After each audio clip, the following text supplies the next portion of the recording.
اچھا جی، اگلا لطیفہ ہے، اے بندے تو اس چیز سے اپنے جیسوں پر بزرگی کیسے جتا سکتا ہے جو تیری نہیں؟ تو ویسا کیوں نہیں بنتا جیسا کہ کلیم اللہ نے کہا، بے شک میں تیری طرف اتاری گئی خیر کا محتاج ہوں۔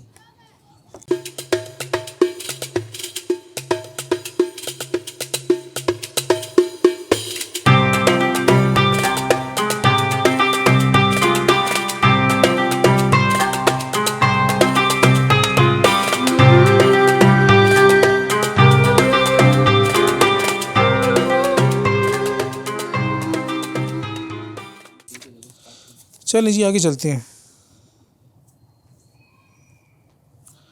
جب عارف کا راز معروف راز سے عالم میں ملا تو دونوں متصادم ہوئے، اور جب یہ راز عالم سے باہر ملے تو متصادم نہ ہوئے۔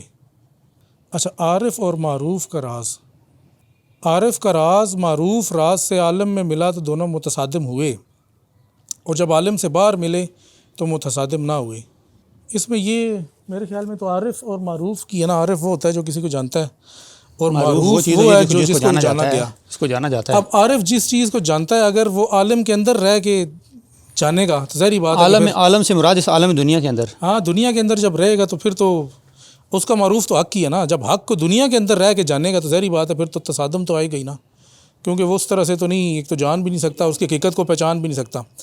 تو اس وجہ سے کہا کہ جب عارف اور معروف عالم میں ملے تو دونوں میں متصادم ہوئے، مطلب جس نے عارف نے جس طرح سے جانا اور جس طرح سے معروف تھا وہ دونوں ایک جیسے نہیں تھے، دونوں میں تصادم سے مراد یہی ہے کہ دونوں میں جو ہے وہ ایک تضاد کہہ لیں، یا حقیقت اس طرح سے نہیں ہے۔ جو عارف سوچ رہا تھا اس طرح سے اس کی حقیقت اس طرح تھا کہ نہیں تھی نا، جو عارف سوچ رہا تھا معروف ویسا نہیں تھا، لیکن عالم میں کہتے ہیں جب عالم سے باہر ملے تو پھر تصادم نہ ہوا۔ یہ آگے جملہ یہ ہے، عالم سے بعد مطلب اب جب اگلے جہان میں ملے یا مطلب اس دنیا کی قید سے باہر ہو کے ملے تو اس مقام پہ عارف نے جو ہے اس کا ادراک جو پورا کر لیا۔ اشارہ، اے طالب تو حق سے حق کو پاتا ہے، لہٰذا اپنے نفس سے اسے مت ڈھونڈ، کیونکہ یہاں تو اپنے سوا کچھ نہیں پاتا۔ حق کو پانے کے بھی جو درجات ہیں اس میں یہی ہے کہ بندہ ایک تو حق سے حق کو پائے، مطلب یہ ایک ہے تو مشکل چیز، کیونکہ سب سے بڑا مسئلہ یہی آتا ہے کہ جو بھی کوئی نکلنے کی کوشش کرتا ہے تو سب سے پہلے تو وہ اپنے نفس کے ساتھ ہی چیزوں کو ڈھونڈنے کی کوشش کرتا ہے، تو حق تک تو اس کی رسائی نہیں، حق تک تو پہنچے گا کیسے؟ تو حق تک اگر پہنچے گا ہی نہیں تو پھر حق سے حق کو پائے گا کیسے؟ تو یہ میرے خیال میں اعلیٰ درجے کے عارفین کے لیے، عام ہمارے جتنے لوگوں کو ہم جانتے ہیں یا جس طرح سے عام لوگ تصوف والے ہیں وہ اس لیول کو نہیں پہنچ سکتے کہ وہ حق سے حق کو پائیں۔ وہ اپنے نفس سے ہی حق کو پانے کی کوشش کرتے ہیں، اور ایٹ دی اینڈ وہ نفس ہی ان کے سامنے آتا ہے تو وہ اسی کو ہی حق سمجھ لیتے ہیں، اور وہ سمجھتے ہیں کہ حقیقت میں حق بھی ویسا ہی ہے جیسا کہ وہ نفس کی جو شکل ان کے سامنے آئی۔ تو شیخ نے صرف اتنا کہا ہے کہ آپ اس واہمے میں مت گرفتار ہوں کہ اگر آپ نے ایک تو نفس سے کوشش کی اور نفس ہی آیا، اور نہ کوئی آپ کو بتانے والا مرشد تھا جس نے بتایا کہ جی یہ حق ہے یا نہیں ہے، کیونکہ مرشد بھی اسی قسم کے نا آج کل وہ خود اپنے نفس کے تحت چل رہے ہوتے ہیں تو ان کو کیا پتہ۔ تو اللہ ماشاء اللہ کہ اگر کوئی اس لیول کا آپ کو مرشد ملے کہ جو آپ کو بتائے کہ یہ آپ کے نفس کی طرف سے ہے اور یہ حق کی طرف سے ہے، اور اس میں واضح فرق کر کے سمجھائے اور پھر آپ کو پتہ چلے کہ واقعی اس طرح سے بات ہے، تو سادہ لفظوں میں تو اس مقام تک پہنچنا مشکل ہی ہے، مجھے نہیں لگتا کوئی پہنچ سکتے ہیں۔ وہ حق سے حق کو پانے کا جو مطلب مراد یہاں پہ لے کے حق سے حق کو پانے کی کوئی ایک آدھ مثال اگر کوئی ہے آپ کے مائنڈ میں تو وہ بتائیں تاکہ کیسے حق سے حق کو پانے کی مراد یہ ہے نا کہ پہلے حق سے مراد ذات حق نہیں ہے، صحیح ہے، وہ حق یہ ہے کہ پہلے آپ حق پہ آئیں، حق بات پہ آئیں۔ دیکھیں حق بات سے مراد دیکھیں جب آپ کہہ رہے ہیں کہ حق سے حق کو پہچانو، اب بندے کو کیا پتہ لگے گا؟ یہی تو میں کہہ رہا ہوں، نہیں پہچان سکتا۔ حق کو پہلے تو پتہ چلے کہ حق کیا ہے، ہاں پہلے پتہ چلے حق کیا ہے۔ اب دیکھیں حق کیا ہے جی، اب کہتے ہیں کہ مخلوق کسی بھی مخلوق جو اللہ تعالیٰ نے حکم دیا ہوا ہے کہ تم مخلوق کے ساتھ رحم کرو گے تو میں تم پہ رحم کروں گا، مخلوق کے اوپر رحم کرنا ایک حق کی ایک صفت ہے، ٹھیک ہے؟ آپ نے مخلوق کے اوپر جب رحم کیا تو آپ نے حق سے حق کو پہچانا، یہ مخلوق کے اوپر جو کہ اس کے صفت کے ساتھ آپ مطلب متصف ہوئے ہیں نا، جب اس کے صفت کو اپنائیں گے تو پھر آپ کیا کریں گے؟ اس حق سے حق کو پہچانیں گے، یہ چیز ہے اصل میں۔ متصف ہوں گے تو پہلے آپ اس حق تک مطلب حق طریقے سے وہ کام کر رہے ہیں، حق طریقے سے وہاں تک لیکن پہنچ گئے۔ لازمی نہیں ہے کہ نتیجہ بھی اس کا حق ہی نکلے، مسئلہ یہ بھی ہے نا۔ نہیں وہ تو آپ کی نیت کے اوپر ڈیپینڈ بھی ہے نا، ہاں، وہ نیت اس میں کے تو بہت اوپر ساری چیزیں پھر آ مسائل جاتی ہیں، اس میں تو 100 مسئلے آ جاتے ہیں، لیکن حق جو بات ہے وہ تو یہی ہے جو میں پہلی حق بات یہ ہے۔ پہلی حق بات تو یہی ہے کہ اس سے یہی سمجھ لیں کہ آپ سٹیپ ایک اٹھائیں گے۔ اب ویسے تو دیکھیں جی انسان بھی تو ایک اس کی اپنی ایک حقیقت ہے، وہ بھی ایک حق ہے۔ انسان کو حق کہیں گے کہ انسان بھی ایک حق ہے، ٹھیک ہے۔ اللہ تعالیٰ حق تو ہے ہی ہے نا، وہ تو مطلب سب کا ہی حق ہے نا۔ انسان کی ایک حقیقت ہے، وہ اپنی جگہ پہ ایک حق ہے، اور جب اس حق کے ساتھ آپ اس کی صفت کے ساتھ متصف ہوں گے، اس صفت کے ساتھ متصف ہو کے اس کے ساتھ ملیں گے، تو تب وہ حق تک آپ کی رسائی جو ہے ممکن بنائے گا، پھر آپ حق سے حق کو پہچان سکیں گے۔ یہ سعید شاہ صاحب سلام کہہ رہے ہیں جی۔ وعلیکم السلام۔ فہد عوان صاحب جو ہیں یہ بھی دیکھ رہے ہیں۔ محمد سلطان العارفین کہہ رہے ہیں جی حق سے حق کو پانے والا ٹاپک تو ہم نے کتاب العجم میں بھی پڑھا ہے، شاید پڑھا ہوگا، پتہ نہیں، میرے ذہن میں تو نہیں آ رہا۔ تو اصل میں اس میں وہی مسئلہ ہے نا کہ ایک قاری تو نہیں کہنا چاہیے کہ ایک جو صوفی ہے، وہ صوفی ہے نا، اگر وہ بغیر مرشد کے چل رہا ہے تو کبھی بھی حق سے حق کو نہیں پا سکتا۔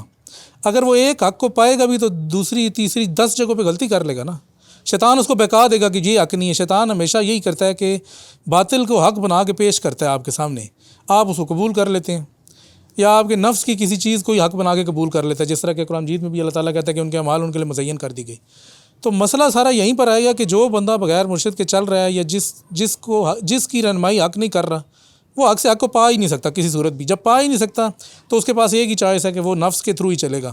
نفس کے تھرو چلے گا تو جو بھی بات کرے گا اس کے الٹ کے اس کے نفس والی بات ہی اس کے سامنے آئے گی، وہ سمجھے گا کہ یہی حق ہے، لیکن وہ حق نہیں ہوگا، وہ نفس ہوگا۔ اچھا جی، اگلا لطیفہ ہے۔ اے بندے، تو اس چیز سے اپنے جیسوں پر بزرگی کیسے جتا سکتا ہے جو تیری نہیں؟ تو ویسا کیوں نہیں بنتا جیسا کہ کلیم اللہ نے کہا، بے شک میں تیری طرف اتاری گئی خیر کا محتاج ہوں۔ 47 نمبر حاشیہ ہے جناب، اس کا یہ بھی دیکھ لیتے ہیں۔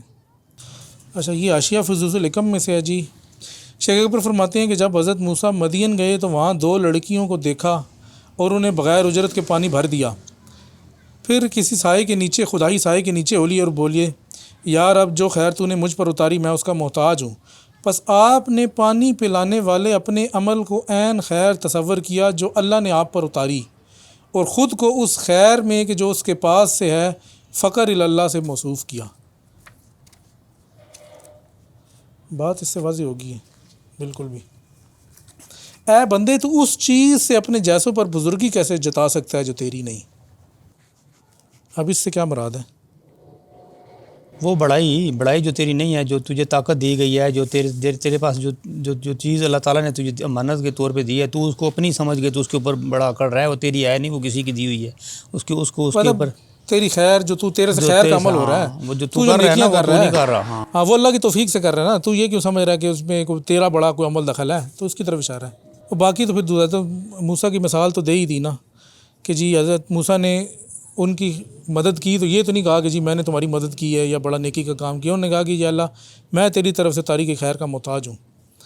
اسی والے سے شیخ کی جو کتاب ایک آ رہی ہے نا، اس میں شیخ نے بڑا زبردست واقعہ لکھا ہے۔ شیخ کے شاگرد تھے ابن سعودکین، انہوں نے شیخ سے پوچھا کہ جی کیا آپ کو نہیں پتہ کہ اللہ تعالیٰ آپ جو نہیں ہے باقی مخلوق پہ اللہ تعالیٰ نے آپ کو بڑی فضیلت دی ہے؟ تو یعنی اس طرح سے سوال کیا نا کہ جی دیکھیں آپ تو بڑے اعلیٰ درجات والے ہیں اور ہم چھوٹے درجات والے ہیں۔ تو اب ظاہری بات ہے سوال کیا، پھر شیخ نے اس کا جواب بھی دینا تھا، تو شیخ نے بڑا زبردست جواب دیا۔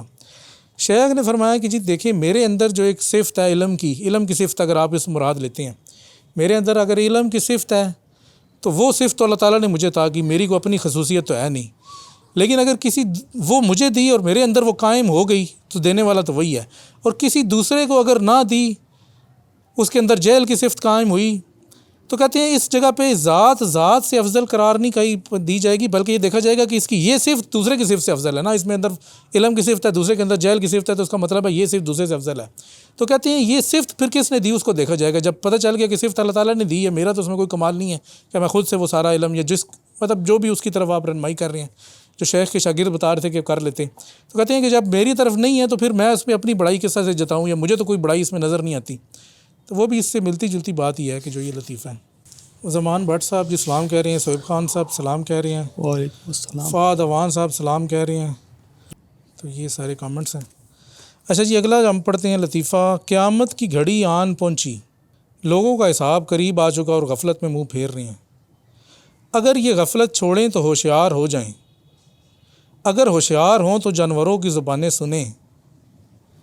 گدھا کہتا ہے چھوڑ اسے تو سر پر مارا جا رہا ہے، اور گائے کہتی ہے میری تخلیق اس لیے تو نہیں ہوئی، میں تو کھیتی باڑی کے لیے پیدا ہوئی ہوں۔ اچھا، یہ بہائم کا چونکہ بیان تھا نا، تو یہ ابھی جانوروں کا ذکر اس میں آ گیا بہائم کے والے سے۔ اس کا حاشیہ بھی ہے 48 نمبر، وہ دیکھ لیتے ہیں وہ کیا چیز ہے۔ اچھا، یہ اس طرف اشارہ ہے۔ شیخ اکبر فتوحات مکیہ میں فرماتے ہیں کہ جان لے کہ جانور انسان میں دار آخرت کے معاملات میں اور ان حقائق کے جن پر یہ وجود مشتمل ہے میں سے وہ کچھ جانتے ہیں کہ جس کا علم بعض لوگوں کو نہیں، یعنی کہ جانور کشف سے وہ چیزیں جانتے ہیں جو عام بندہ نہیں جانتا۔ جیسا کہ کسی نے بیان کیا کہ اس نے ایک شخص کو گدھے پر سوار دیکھا اور وہ ایک چھڑی گدھے کے سر پر مار رہا تھا۔ اس شخص نے اسے سر پر مارنے سے منع کیا تو گدھا اس سے بولا اسے چھوڑ دو کیونکہ یہ اپنے سر پر مار رہا ہے۔ سو گدھے نے اسے گدھا قرار دیا۔ وہ گدھا جانتا تھا کہ اسے پورا بدلہ دیا جائے گا جو اس کے ساتھ کر رہا ہے، اور اس کا کہنا اسے چھوڑ دو کہ گدھا جانتا تھا کہ اللہ کے نزدیک اس میں اس گدھے کے لیے بھلائی ہے، یا یہ وہ جانتا تھا کہ اس نے اس شخص کا حق ادا نہیں کیا کہ مسخر ہونے میں اس کے لیے تخلیق ہوا، سو وہ جان گیا کہ وہ مار کا مستحق ہے، وغیرہ وغیرہ۔ اس بات سے اس گدھے نے اس شخص کو تنبیہ کی۔ تو اصل چیز تو بنیادی نقطہ وہی ہے کہ شیخ نے یہ بتایا کہ جی جانور جو ہیں وہ کشف سے وہ چیزیں جانتے ہیں کہ جو اکثر انسان نہیں جانتے۔ تو باقی تو لطیفہ اس سے ریلیٹڈ ہی ہے، قیامت کی گھڑی آن پہنچی، لوگوں کا حساب قریب ہے اور غفلت میں منہ پھیر رہے ہیں۔ تو غفلت میں منہ پھیرنے سے بات مراد یہی ہے نا کہ ظاہری بات ہے کہ ان کو تو ادراک ہی نہیں ہے، نہ ان کو کشف ہے، نہ ان کو باقی چیزوں کے ادراک ہے، تو وہ کس طرح سمجھ سکتے ہیں۔ تو شیخ نے کہا کہ غفلت چھوڑیں تو ہوشیار ہوں تو جانور کی زبانیں سنیں، یعنی ان کو کشف حاصل ہو جائے تو بھی دیکھ لیں، تو گدھے کی آواز بھی سن لیں کہ گدھا کیا کہہ رہا ہے، اور گائے کی آواز بھی سن لیں کہ گائے کیا کہہ رہی ہے۔ تو میرے خیال میں تو یہی ہے اس میں، باقی اگر کچھ اور بھی ایڈ کرنا ہے تو بتائیں آپ۔ اشارہ، جس نے مخلوق پر حکمرانی چاہی تو اللہ نے اسے ایسا مصروف کیا کہ اس نے اس کی قدر نہ کی، لیکن اگر یہ اسے بن مانگے عطا کی گئی اور وہ اس سے خالی ہاتھ باہر آیا تو اس نے اس کی قدر کی۔ یہ تو آج کل کے دور کے مطابق ہی ہے۔ نہیں تو آج کل کے تو کیا شروع سے ہی حکمرانی ہر بندہ ہی چاہتا ہے، بن مانگے تو خیر کوئی بھی نہیں ادھر ہوتا۔ بن مانگے تو یہی ہے کہ اگر کوئی صوفی ہے یا کوئی ولی ہے تو اس کو چھوڑ دے، تو باقی تو ہر بندہ یہی چاہتا ہے کہ مجھے حکومت ملے۔ باقیوں کو چھوڑنا تو نہیں، دروغ کی باہر نکالنا پڑتا ہے، ویسے چھوڑ کے کوئی نہیں جاتا۔ دروغ کے بھی نکالا ہے تو پھر وہ دوبارہ سے اندر جانے کی کوشش کر رہے ہیں، کون سا نکل گیا۔ یہ تو بالکل واضح ہے، اس میں تو کوئی ایسی بات ہے ہی نہیں کہ بندہ اس میں کوئی تشریح کی جائے۔ یہ تو واضح ہے کہ جس نے مخلوق پر حکمرانی چاہی تو پھر اللہ تعالیٰ نے اس کو مصروف کر دیا اور نہ اس کی قدر ہوئی نہ اس کی کوئی، اور جس کو بن مانگے عطا ہوئی تو پھر اللہ نے اس کی مدد کی۔ مطلب یہ تو حدیث بھی ہے کہ خلافت یا حکمرانی مت طلب کرو، نہیں تو تم اس میں مصروف ہو جاؤ گے یا اس میں ہی کھپ جاؤ گے، کس طرح سے ہے، اور اگر تم نہیں چاہو گے تو اللہ تمہیں دے گا تو پھر وہ تمہاری مدد بھی کرے گا۔ مومن کا کل بلکہ ہم لوگ یہ پرسوں جو پڑھ رہے تھے کہ مومن کی مدد کی جاتی ہے۔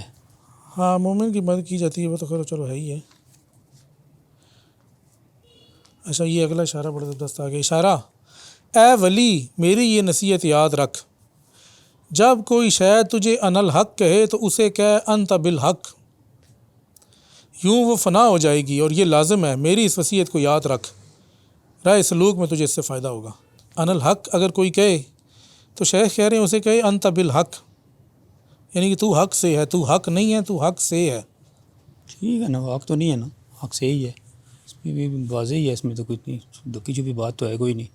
کہیں جنہوں نے ان الحق بھی کہا ہے تو وہ پھر شیخ نے تو ان کو کہا ہے کہ جی انہوں نے ان الحق جو ہے وہ حق پہ نہیں تھے، اس لیے انہوں نے کہا، اگر وہ حق پہ ہوتے تو نہ کہتے۔ تو یہاں پہ بھی تو یہی ہے کہ جس نے ان الحق کہا، اگر تو اس نے یہ خود کہا تو وہ ٹھیک نہیں ہے، اگر اس نے کہا کہ میں حق سے ہوں تو وہ ٹھیک ہے۔ شیخ کہہ رہے ہیں کہ اگر کوئی تجھے کہے ان الحق تو اس کو کیا ہے انت بالحق، تو ظاہری بات نہیں کہہ رہا نا، مطلب کوئی بندہ اگر تیرے سامنے آ کے کہتا ہے میں ان الحق، یعنی وہ ان الحق کہتا ہے، تو اس بندے سے کہے یا اس شے سے کہے انت بالحق، تو کہتے ہیں وہ شے زائل ہو جائے گی۔ اگر وہ تجھے کہتی ہے کہ تو حق ہے، نہیں وہ تجھے نہیں کہتی، وہ خود کو کہتی ہے نا، میں وہی کہہ رہا ہوں نا، وہ کہتا ہے ان الحق، ہاں، جیسے ان الحق والا نعرہ لگایا تھا منصور صاحب نے، تو وہ انہوں نے ان الحق کہا تھا نا، اگر کوئی ہوتا سامنے ان کے تو وہ اگر یہ کہتا تو وہ زائل ہو جاتا، کام ہو سکتا ہے وہ ٹھیک ہو جاتے، تو ان کے سامنے شاید کسی نے نہیں کہا تو کہہ رہے ہیں کہ تو اس کو کہے انت بالحق، تو حق نہیں ہے، تو حق سے ہے۔ حق کیسے ہو سکتا ہے؟ حق تو ایک ہی ہے نا، فنا ہو جائے گی، یوں وہ شے یا وہ قول جو بھی فنا ہونے سے مراد ہے کہ وہ اپنا مطلب اس جو اثر جو ہوگا وہ زائل ہو جائے گا۔ کہتے ہیں میری اس وصیت کو یاد رکھ، رائے سلوک میں تجھے اس کا فائدہ ہوگا. مطلب یہ ایک تو ظاہری بات ہے نا بندوں رائے سلوک میں تو یہ والا ٹائم آتا ہی آتا ہے نا، جو مرضی ہو. یہ جو انا لاکھ والی کہانی ہے نا، یہ آپ جب کسی نہ کسی سٹیج پہ پہنچیں گے اور آپ کے ساتھ معاملہ ایسا لازمی حق سے ہوتا. مراد وہ بھی ہے نا کہ اگر کسی کے سامنے کوئی حق شیطان حق کی صورت میں آ گیا کہ انا لاکھ، تو اس صورت میں بھی ہے نا کہ وہ زائل ہو جائے گا، اس کا وار یعنی کہ زائل ہو جائے گا. کہ جس طرح سے وہ بھی ہے کہ اگر وہ کہے انا لاکھ، اگر کسی بزرگ کے وہ سامنے کہہ رہا ہے کہ جی میں حق ہوں اور میں تیری نمازیں معاف کرتا ہوں، اس طرح کی باتیں باقی کافی لوگوں سے ہیں. تو انہوں نے کہا کہ نہیں جی. تو شیخ کہہ رہی ہیں کہ اس سینس میں رائے سلوک میں فائدہ ہوگا، کیونکہ رائے سلوک میں تو تجھے اس طرح کی چیزیں شیطان لازمی تیرے پہ اٹیک کرے گا ہی کرے گا نا. تو یہ یہاں پر جناب ختم ہو گیا ہمارا 255 نمبر صفحے پہ البہائم کا بیان ختم ہوا ہے. تو اس کے بعد ابھی 1 منٹ کا وقفہ کرتے ہیں، اگر کسی کا سوال ہے تو کر لیں، نہیں تو پھر انشاءاللہ آگے چلتے ہیں. طالب منیر صاحب کہتے ہیں من نمی گوید انل حق یار می گویم بگو. کہتے ہیں میں تو نہیں کہہ رہا انل حق، میرے یار نے مجھے کہا ہے کہ تو کہہ. یار خود تو بچ رہا تجھے پسا ہے. نہیں کون سا یار اب اس مجھے میں؟ پتہ نا، یہ اب یار اس کو کہہ رہے ہیں نا، وہ کہہ رہے ہیں وہ مجھے کہہ رہا ہے تو کہہ.